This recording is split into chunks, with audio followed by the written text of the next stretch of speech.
Quero agradecer você por estar em nosso canal. Caso você não seja inscrito, convido você para se inscrever. Também deixa seu like. Nós estamos lendo, temos o propósito de gravar o Velho Testamento e o Novo Testamento. E quero deixar aqui esclarecido que nós estamos lendo o Velho Testamento para o nosso conhecimento. Mas nós cremos em Jesus e nós vivemos o Novo Testamento, porque sabemos, cremos, que o Velho Testamento se cumpriu em Jesus. Hoje nós ouvimos a voz de Jesus Cristo. Tá? Nós estamos lendo uma Bíblia King James atualizada. Tá? Nossos estudos,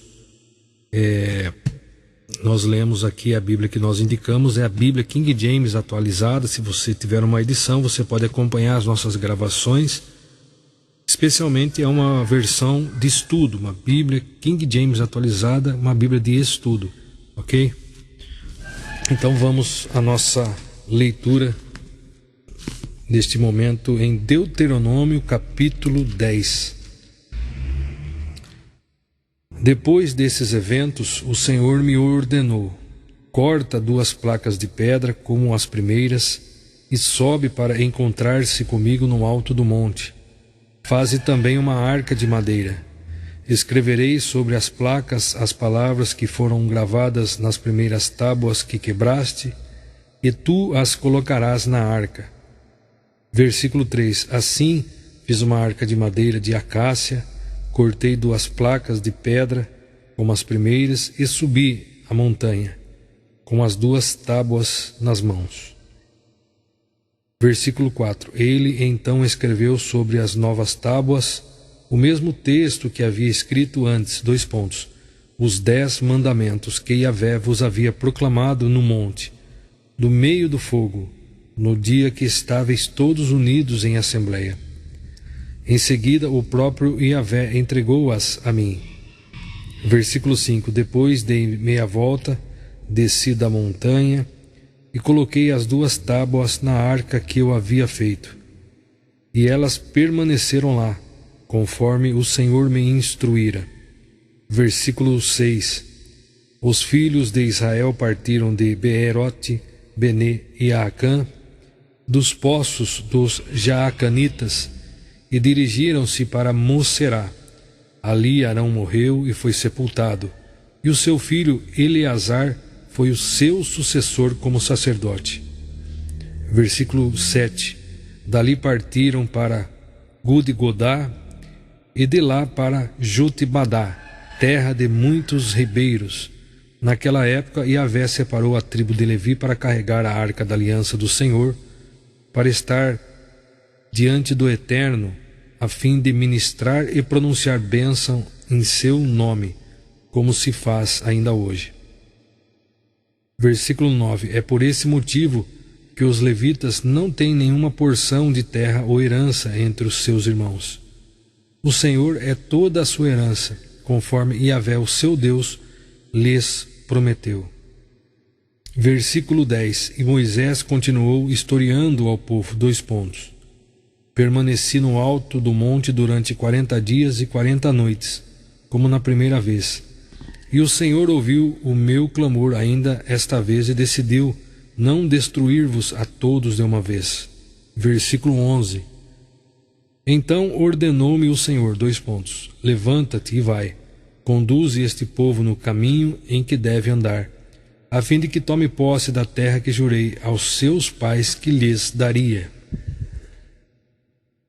A circuncisão espiritual do coração. Versículo 12. Agora, portanto, ó Israel, que é que Yahvé o teu Deus pede de ti? Ora, apenas que tema o Senhor com amor reverente, andando em seus caminhos, servindo ao Eterno teu Deus com todo o teu coração e com toda a tua alma. Veja só, nós estamos com uma Bíblia King James, uma Bíblia de estudo, e nós estaremos lendo aqui no rodapé o comentário. Vamos lá. O segundo discurso de Moisés termina com um apelo para que se faça tudo quanto Deus requer. Capítulo 10, versículo 12.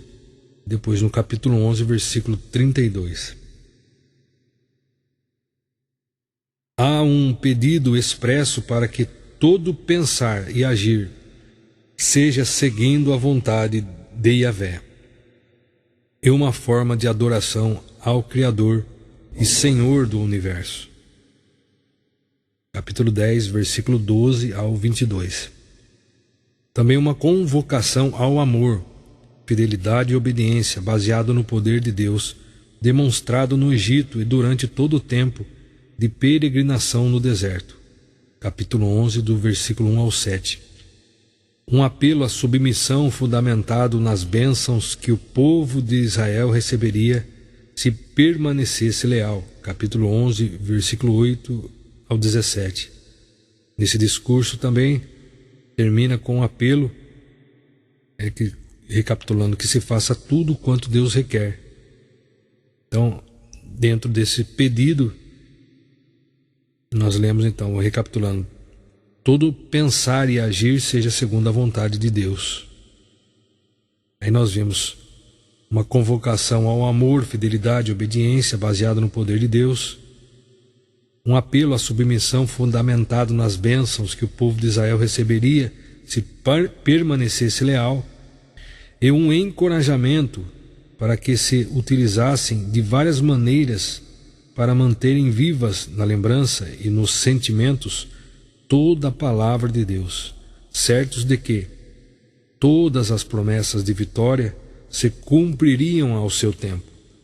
Capítulo 11, versículo 18 ao 25 de Deuteronômio.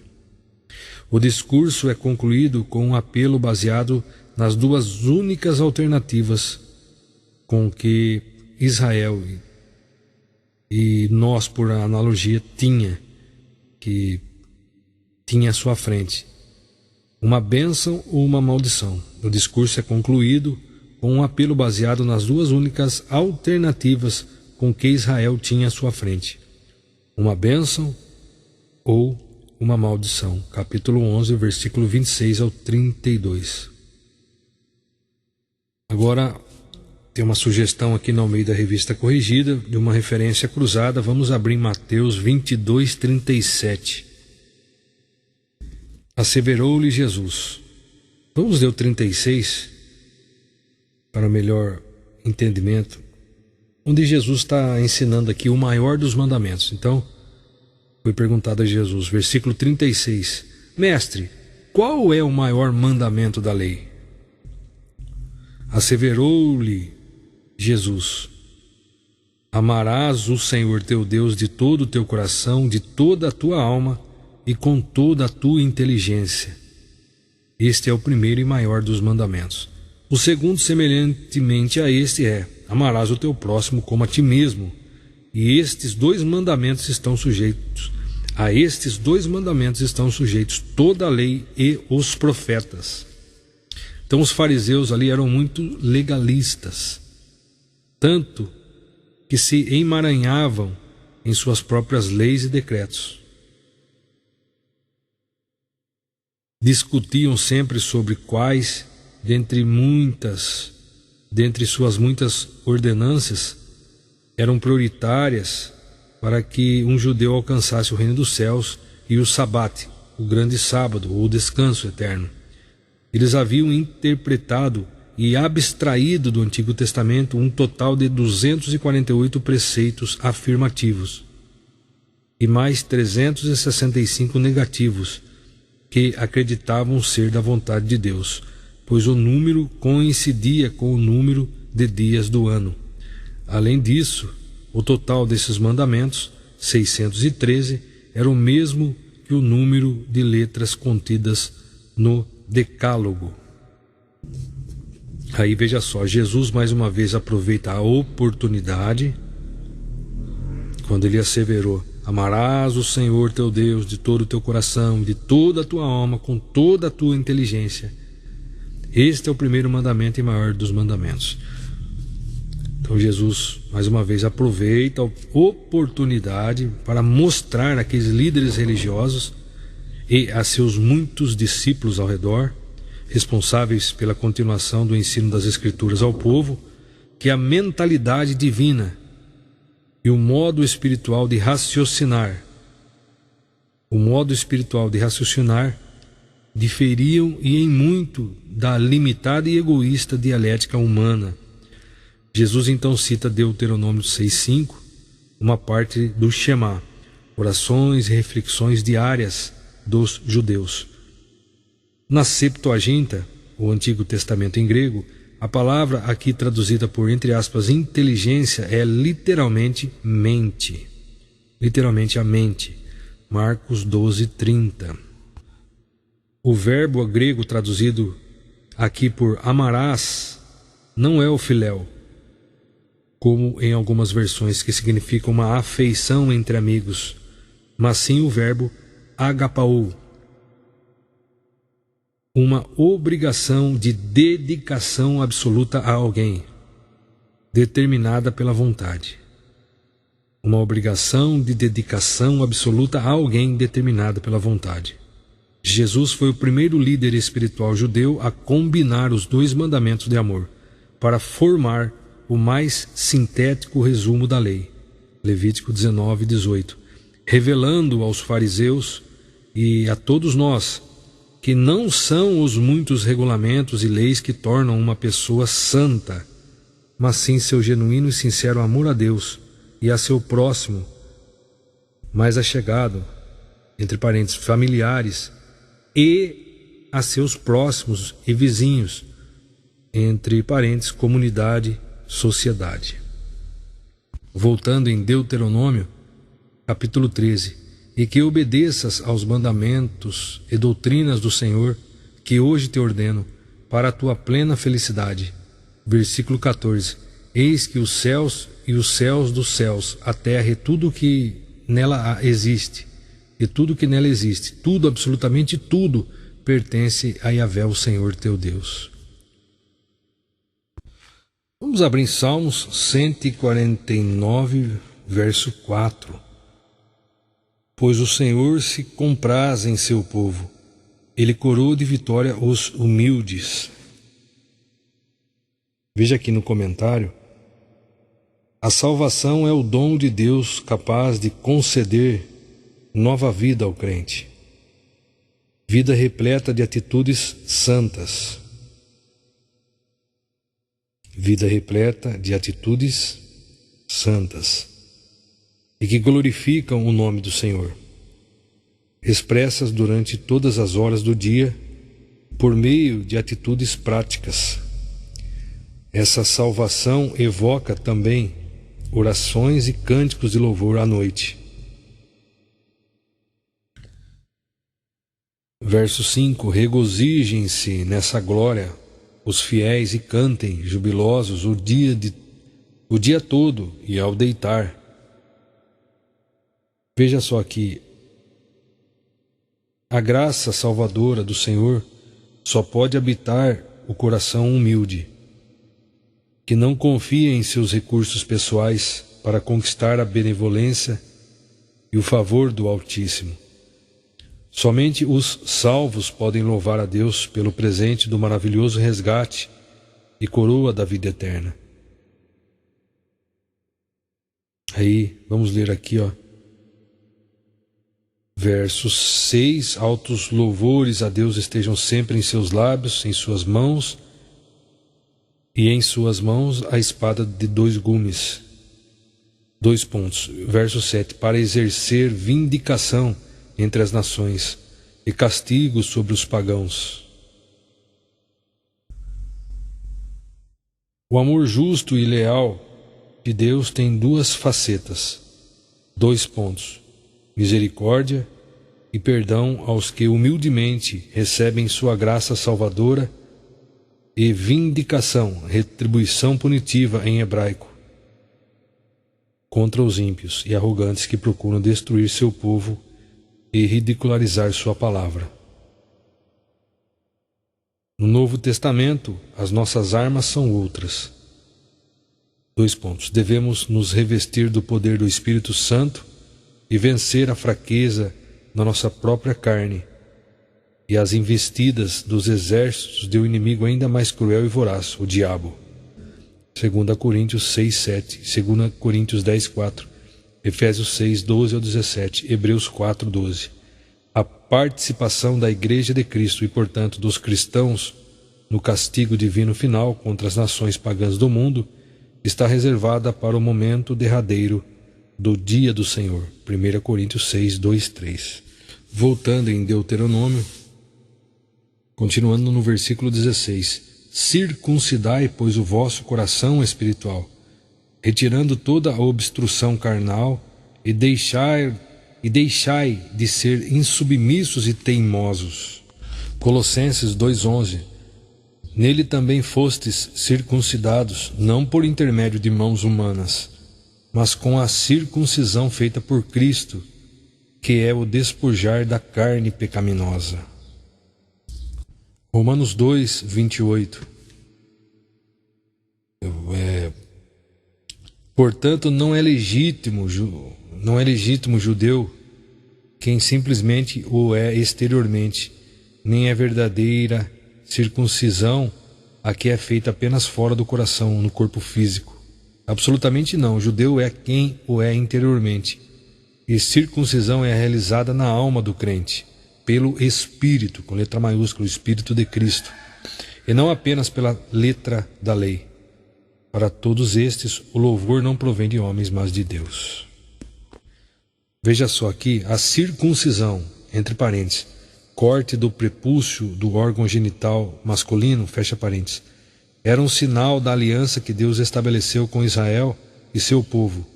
Levíticos 12, 3.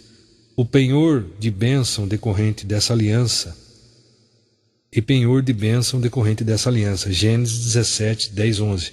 Contudo, na época de Jesus e Paulo, muitos líderes judeus já estavam considerando que um judeu circuncidado não podia ser condenado ao inferno, ou seja, haviam transformado um ritual evocativo, entre parênteses, um memorial, em uma cerimônia de garantia da salvação eterna e favor divino, independentemente da atitude de fé diária e seriedade com Deus, implícitas no próprio simbolismo do ato. A posição do Novo Testamento se baseia em textos como Jeremias 9:25 e Deuteronômio 10:16. Voltando em Deuteronômio, então nós lemos o versículo 17, pois Yahvé vosso Deus é o Deus dos deuses. Nós lemos o 16: circuncidai, pois, o vosso coração espiritual, retirando toda a obstrução carnal, e deixai de serem submissos e teimosos. Versículo 17: pois Yahvé vosso Deus é o Deus dos deuses, e o soberano dos soberanos, o único e grandioso Deus, poderoso e temível, que não age com parcialidade nem aceita presentes e ofertas para torcer a justiça. Versículo 17, vou ler novamente: pois Yahvé vosso Deus é o Deus dos deuses, e o soberano dos soberanos, o único e grandioso Deus, poderoso e temível, que não age com parcialidade nem aceita presentes, e ofertas para torcer a justiça. Versículo 18: ele defende a causa do órfão e da viúva e ama o estrangeiro, provendo-lhe alimento e vestimento. Versículo 19: portanto amareis o estrangeiro, porque fostes igualmente peregrinos na terra do Egito. Versículo 20: a Yahvé teu Deus temerás com amor reverente e servirás, a ele te apegarás e somente por seu santo nome jurarás. Mateus 4:10. Como referência cruzada aqui, ordenou-lhe então Jesus: vai-te, Satanás, porque está escrito: ao Senhor teu Deus adorarás e só a ele servirás. Voltando em Deuteronômio, versículo 21, a ele deves louvar, : ele é o teu Deus, ele realizou em teu benefício todos estes sinais e portentos temíveis, que os teus olhos testemunharam. Versículo 22, ao descerem para o Egito, teus antepassados eram apenas 70 pessoas ao todo. Agora, contudo, Yahvé teu Deus te tornou tão numeroso quanto as estrelas do céu, ó Israel. Muito bem, concluímos a leitura de Deuteronômio, capítulo 10.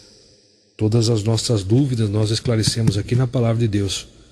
Por isso somos ensinados, instruídos diariamente a lermos a Escritura e colocarmos em prática em nosso viver diário.